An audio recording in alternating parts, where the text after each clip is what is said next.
bonsoir. Ravi de vous retrouver dans cette session d'information sur Télé Sahel.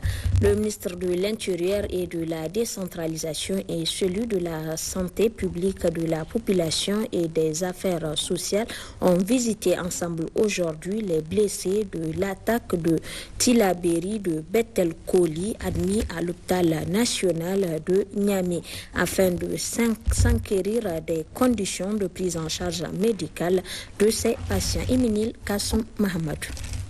C'est sur instruction du président de la République du Niger que le ministre de l'Intérieur et de la Décentralisation et celui de la Santé publique, de la Population et des Affaires sociales se sont rendus immédiatement à l'hôpital national de Niamey.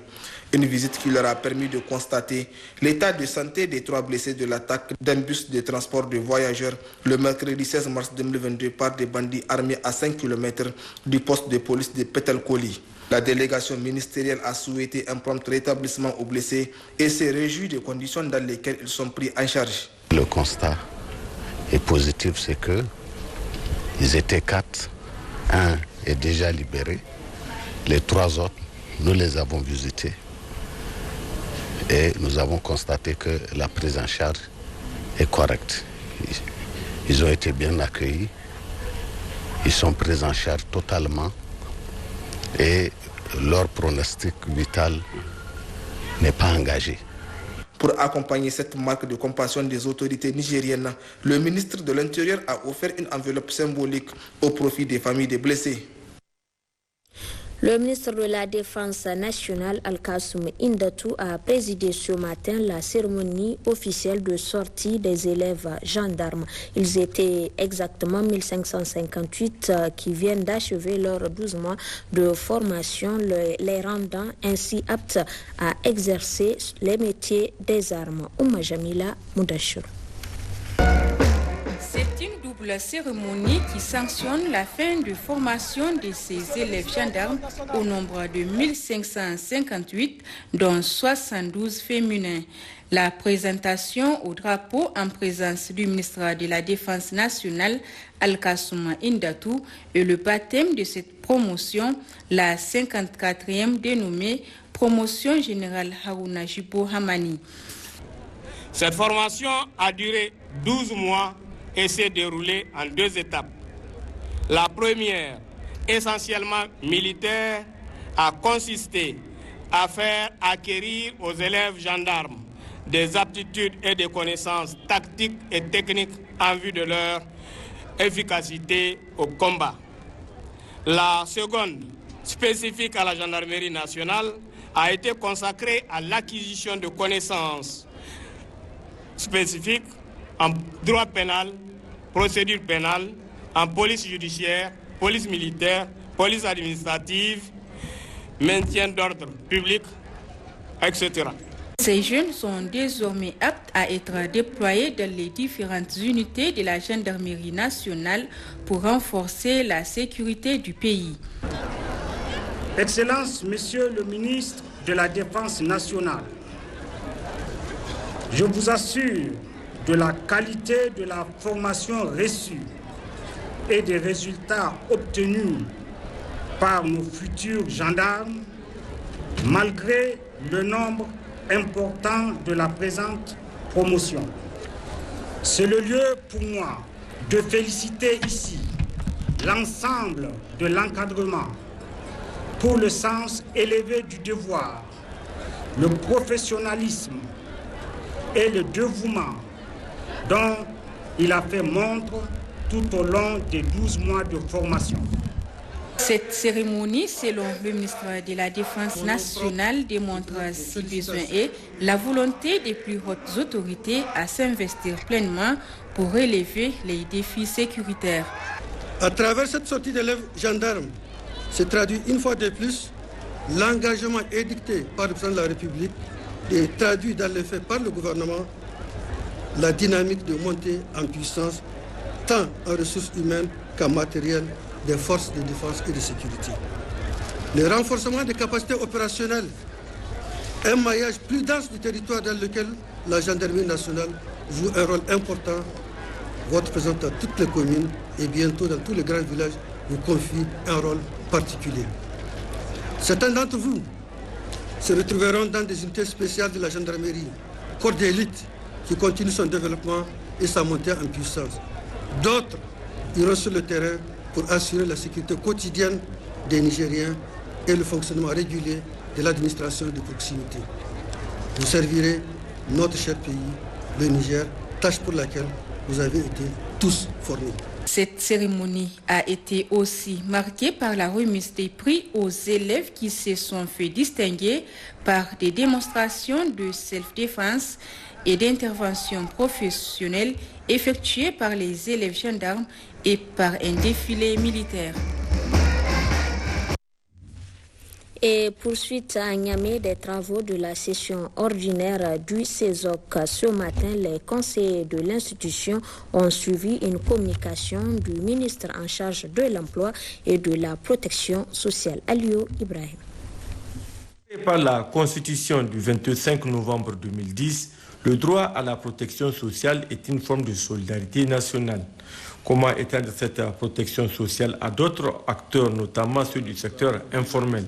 C'est à cet exercice d'échange que s'est soumis le ministre en charge de la protection sociale devant la plénière du Conseil économique, social et culturel. Le système de protection sociale au Niger, avec un taux d'environ 29%, comme l'a signalé, donc à l'image des chiffres internationaux, 29% regroupe les régimes donc contributifs et non contributifs, donc deux types.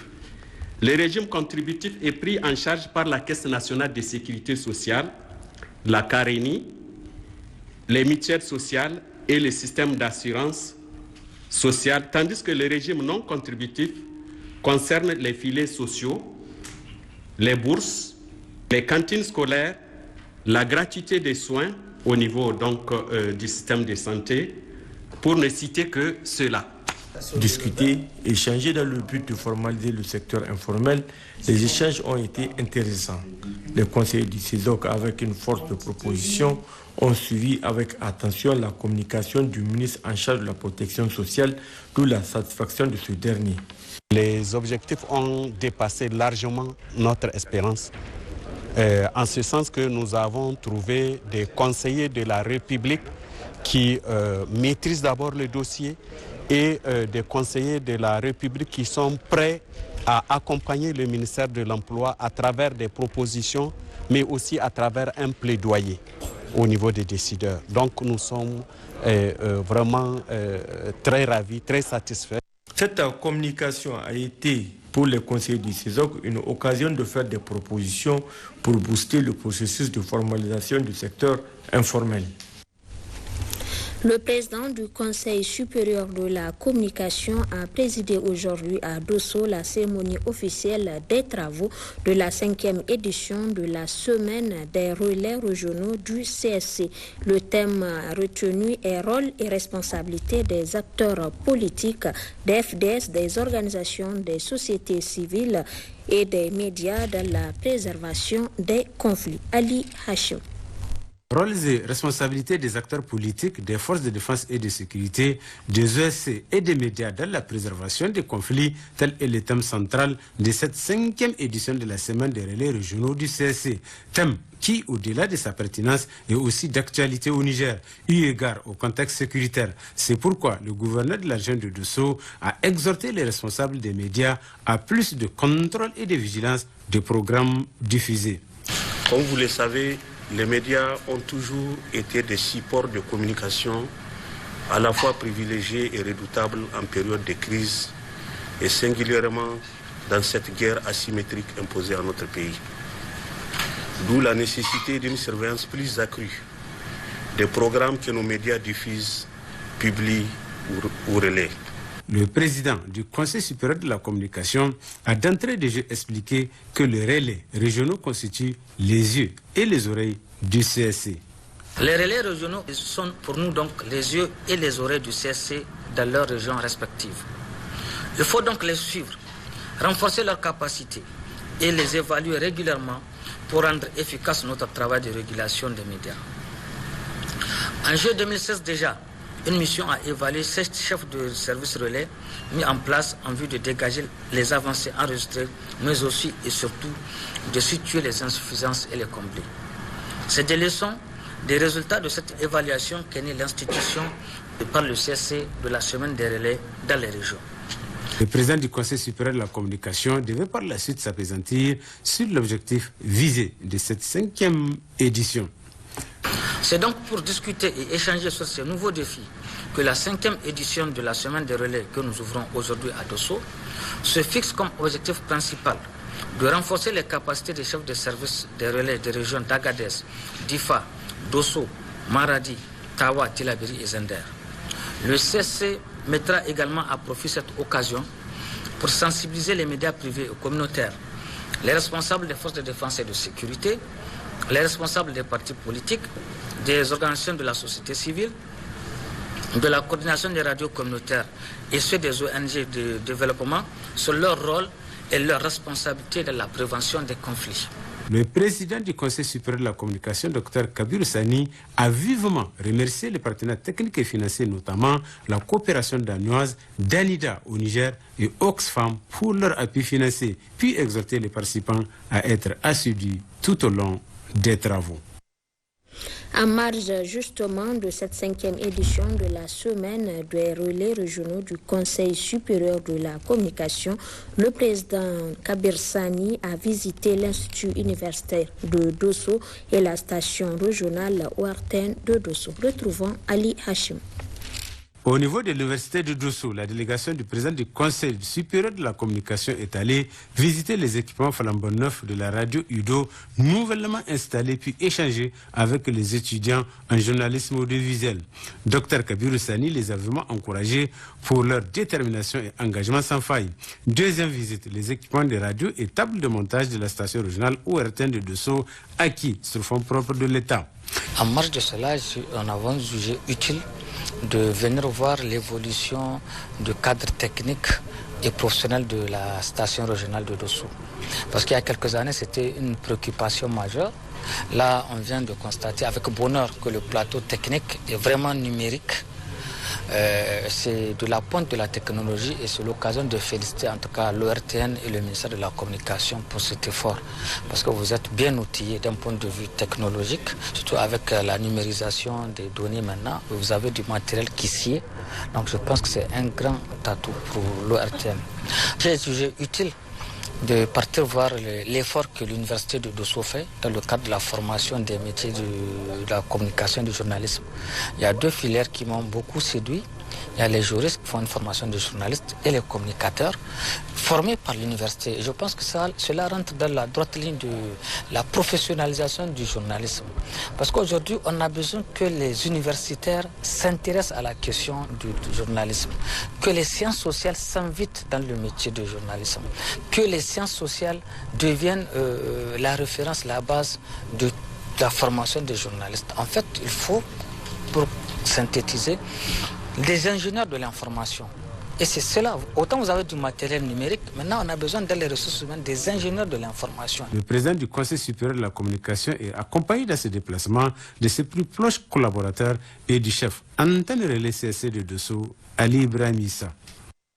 Saisi de 19 millions de francs CFA en faux billets par l'antenne départementale de l'Office central de répression du trafic illicite des stupéfiants. Ils ont été présentés à la presse cet après-midi ainsi que deux individus de nationalité nigérienne interpellés à la suite des investigations. Hawa Maman. C'est parti d'une information reçue par l'antenne départementale de l'Office central de répression du trafic illicite des stupéfiants de Gaïa le jeudi 17 mars 2022. Un renseignement sur un colis suspect provenant d'un pays frontalier en direction de Niamey. L'antenne départementale de l'Office central de répression des trafics illicites des stupéfiants de Gaïa a reçu une information sur un colis suspect en provenance du Bénin à destination de Niamey dans un bus d'une compagnie de transport de voyageurs. À l'arrivée du bus, la fouille du colis a permis de découvrir 1900 faux billets de banque en coupure de 10 000, soit 19 millions de francs CFA.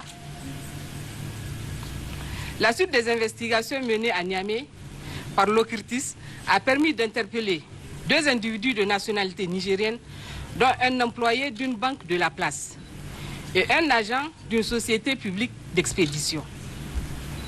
La fouille à corps effectuée sur l'employé de banque a permis de découvrir un chèque de 10 milliards de francs CFA. Il y a 3 semaines, une saisie similaire a eu lieu, comme pour dire que cette forme de criminalité prend une tournure inquiétante au Niger. Cette saisie s'ajoute à celle de 5 millions de faux billets de banque en coupure de 5 000 francs CFA, opérés il y a quelques semaines par les agents de cette unité, suivant le même itinéraire et le même mode opératoire.